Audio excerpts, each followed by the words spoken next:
Yes, but we will do later on. Okay, good. I would like to do a guided tour through the Holocaust Memorial, but I would like to have some more privacy, and I don't want to have the media.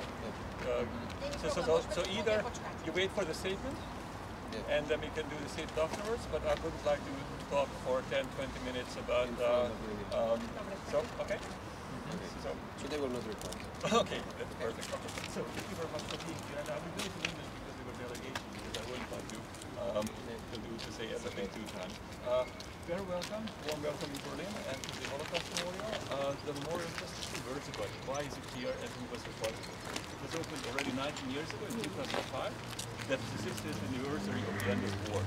And everybody calls it the Holocaust Memorial, but the official name is the Memorial to the Murdered Jews of Europe. And that's quite important. First of all, because it's a memorial. It's not a former extermination site, and it's not a historical site where people would have been killed. It's a piece of art. So that was from the very first big question: is it possible at all to make a memorial with art, or should memorials be at the memorial sites of the historical places? Then it's a memorial to the murdered Jews of Europe. That means it's a very brutal murder, but we are really talking about 6 million murdered Jews all over Europe, also in Slovakia. So that's extremely important.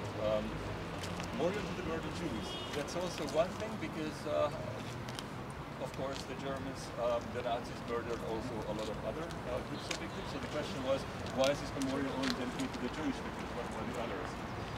To cut a long story short, the German memorial culture developed in a way that the state decided that it's a better way to have more memorials to the other groups of victims themselves too. So there is more specific memorials to them. It's very important for the groups of victims, for example, the Sinti and Roma. In 2012 they also got their own memorial, which is there, and where you will be at the Bundestag later on, and maybe you will see it. It's a very beautiful memorial. It was opened 2012. There's also a memorial just on the other side of the street to the persecuted homosexuals, for example, and so on. and then to the murdered Jews of Europe, and that's extremely important. It's not only about the German Jews, the first ones who got murdered, but to make a memorial to all the 6 million. So that was the idea, and very typical German story, but the idea itself comes from civil society. So it comes from a grassroots thing, and after years and years of discussions and a lot of, well, there were competitions of how to create it and a lot of discussions, and it has to be seen very much in the context of reunification. In the 1990s, when it was decided that Berlin will be the capital city, it was not only about nice architecture, it was also about national identity. What did the Germans want to represent, and how did they want to see themselves, and what did they want to present to the world? And of that, dealing with the past, especially also with the very darkest chapters of the past, a very, very strong part of German identity. So that's very important as a context. But it took quite a lot of time, and for you as a politician and people in parliament, it's very interesting to hear maybe that in the 1990s, these discussions were very, very vivid. I was a student at the time, and I remember even as student parties we were talking about these things because it was very, very just to the right to the middle of center of all these political debates. And in 1998, Helmut Kohl lost the elections, who was here chancellor for 16 years. He himself was very much for this memorial, but after that, the so-called Red-Green coalition of Gerhard Schröder and the Green Party came to power in 98, and that was also a generation change because they were more or less from the generation into the so-called 1968 generation, rebel against their parents and us, what do you do Nazi? And they said, okay, this has to be discussed in Parliament, and Parliament has decided. So in 1999, still it was one of the last discussions in Bonn, in the old Parliament. It was a very, very open discussion with pro and con, and just for parliamentarians it would be interesting to hear that at the end they decided to vote without so-called fraction discipline. So that means that it was given to the conscience of all of them to decide if it's okay or not. And you have to understand that we cannot say that conservatives were against this memorial and liberals were for it. It was not from party things at all, but because there were also some left-wing liberals who thought maybe this isn't such a good idea, maybe it's too big, too monumental, is it the right way to do it? So in the end there were a lot of discussions, and about 3/5 majority for building this memorial.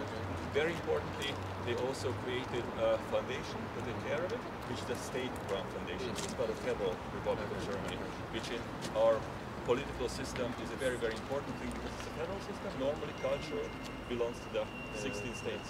So that was symbolically a very important thing. I work for this foundation as a historian. This is an official monument created by the Federal Republic of Germany. Very importantly, it's a German memorial, not a Jewish memorial in a sense. It was not initiated by Jewish victims. It was initiated by the Germans and the German state, the German state. The monument, the memorial itself is, well, there were hundreds of different ideas what to do with this. Memorial itself comes from the plans from Peter Eisenman, an architect in New York. But it could have looked very differently, but it won the so-called second competition. It's a very long story why there were 2 competitions. You could go into it very, very long time. We have beautiful weather, and just to tell you where we are, because it does make sense, why was it built here? First of all, we are very much at the center of Berlin. That's important, that's for everyone to see. So the Potsdamer Platz, the American embassy, which shows its not so beautiful side from this side, on the other side is much better. And behind it is the Brandenburg Gate, and right behind is the Reichstag building. So it's very much in the heart of the city. Also, this is a picture which, since you were born at a time when the wall was still standing, but probably don't remember this because you were a child, this is a picture from 1986. We are standing here, right in the middle, behind the wall, and between the secondary wall in the so-called death zone, death strip. So you see the Soviet flag and the Warsaw. So we are in East Berlin. That means when the wall came down, this whole place was empty, and it belonged to the state also. So that's also a practical thing. And thirdly, we are right in the center of the center of power of the Nazi state, because we are at the Wilhelmstrasse. We don't see too much about it anymore, but here were the most important ministries, the foreign ministry and so on. And Hitler himself was in his bunker. You see the tall tree, that's about where the entrance to the bunker was. So we are very near to those things, but not in a place where there would have been any people murdered or ministries, because this is a part of it. So that's basically it, why it was built here, why does it look like this, and one very important thing, which is also goes back to the politicians, that in Parliament there were some people who said, Originally, they only wanted to build a memorial, but in Parliament there were a lot of people who said that will not be enough. We have to give people context. So they said, okay, this will only be financed and we'll only do it if there's also context to it, historical context to explain to the people what the Holocaust was, what it's about, and that's why we have an exhibition, which is underneath the memorial. These are the stairs, and it's underneath, so it's not to change the whole landscape, and it's a very concise exhibition which we'll also see afterwards.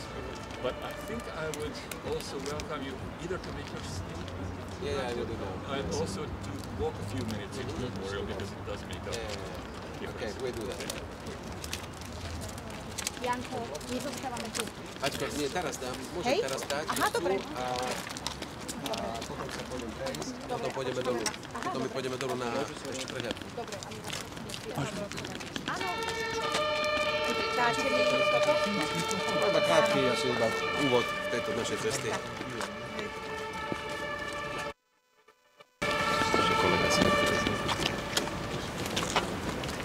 Otočíme sa na ten centrum? Môžeme. Pardon, môžem? Nebude to prepálené.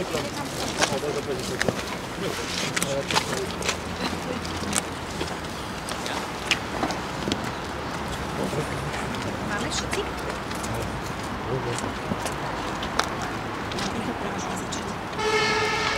Na úvod našej cesty do Berlína sme najprv navštívili múzeum zabitých Židov počas druhej svetovej vojny v Európe. Tento memoriál je tu vystavený na pripomenutie si 6 miliónov obetí vraždenia ľudí len kvôli tomu, že patrili k nejakému etniku. Je to symbolické, pretože vždy návšteva, ktorá navštívuje hlavné mesto, by mala prísť na toto miesto a ja už som mal tú možnosť ako predseda vlády na tomto mieste byť a preto som rád, že som dnes aj ako predseda parlamentu mohol si uctiť obete druhej svetovej vojny, konkrétne všetkých viac ako 6 miliónov zabitých Židov. Po prehliadke tohto múzea nás čaká večerné pracovné rokovanie s pani predsedničkou nemeckého parlamentu aj zároveň budeme pokračovať pracovnou večerou, kde budeme hovoriť o všetkých aktuálnych témach, ktoré buď z medzinárodného pohľadu sa dotýkajú aj Nemecka, aj Slovenska, ale určite budeme hovoriť aj o domácich problémoch tak jednej, ako aj druhej krajiny, pretože ten časový priestor, ktorý máme k dispozícii s pani predsedničkou, je značný a takisto budem veľmi rád, keď vás potom budeme môcť na záver informovať o tom, čo všetko sme rozprávali, o čo všetko sme sa bavili a čo všetko sme riešili. Ďakujeme. Dobre?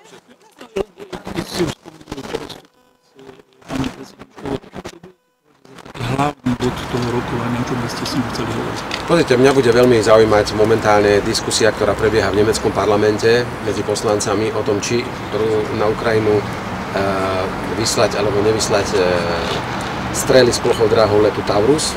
To sú tie, o ktorých sa hovorí po uniknutí nahrávky. Zároveň sa vedie diskusia, ak by ich Nemecko malo na Ukrajinu poslať. Či tak urobí spolu s vojenským personálom, ktorý dokáže ovládať, alebo nie. Tie názory sa líšia naprieč politickým spektrom. Iný názor má kancelár. Toto je podľa mňa veľmi, veľmi aktuálne, pretože tým žijeme aj na Slovensku, či teda krajiny západnej Európy nakoniec pristúpia k kroku, kedy spolu s technickým vybavením nakoniec na pôdu Ukrajiny budú vyslaní aj vojaci alebo technici, ktoré tieto zbrojné systémy obsluhujú. To bude jedna z veľmi zaujímavých tém, o ktorých chcem s pani predsedničkou hovoriť a poznať aj jej osobný pohľad, aj celkovo, aká je nálada v tieto dni, kedy sa o tom intenzívne v Bundestagu diskutuje. A budete sa jej pýtať aj na výrok vlastne stranického kolegu, ktorý na premiéra vlastne povedal, že bol pre Európu? A viete, ja samozrejme to môžem skomentovať, každý si svoju krajinu musí brániť. Nemal by nikto z inej krajiny komentovať naše domáce dianie. My sme ako Slovenská republika vždy ctili a ctíme rozhodnutie občanov danej krajiny. A nikdy nekomentujeme predstaviteľov vlád iných krajín, to sa nepatrí v civilizovanom svete, ale samozrejme, že keď k tomu príde, tak ja sa určite vždy takýmto útokom alebo označeniam hoci ktorého predstaviteľa legitímne zvoleného štátu môžeme myslieť o sebe niečo, môžeme sa navzájom kritizovať, ale nemali sme používať až také expresívne. A ako budete vy osobne vysvetľovať že Európska únia podporuje vraždenie Slovanov? Budeme aj to sa určite o tom baviť a určite to otvorí aj pani predsednička a ja určite vysvetlím naše postoje Slovenska a budem hovoriť aj o tom, že sú vždy také dve, ako to ja nazývam, dve vrstvy. Jedna je niekedy ostrejšia retorika politická, alebo konkrétnej politickej strany, ale rozhodujúce sú potom reálne skutky a činy a tam musím povedať, že Slovensko zatiaľ vždy sa správalo zodpovedne a neblokovalo ani na úrovni EÚ nejaké rozhodnutia, ani tak nemieni robiť, takže budem skôr hovoriť o tom, o tej reálnej, skutočnej, praktickom výkone tej politiky. Odhliadnem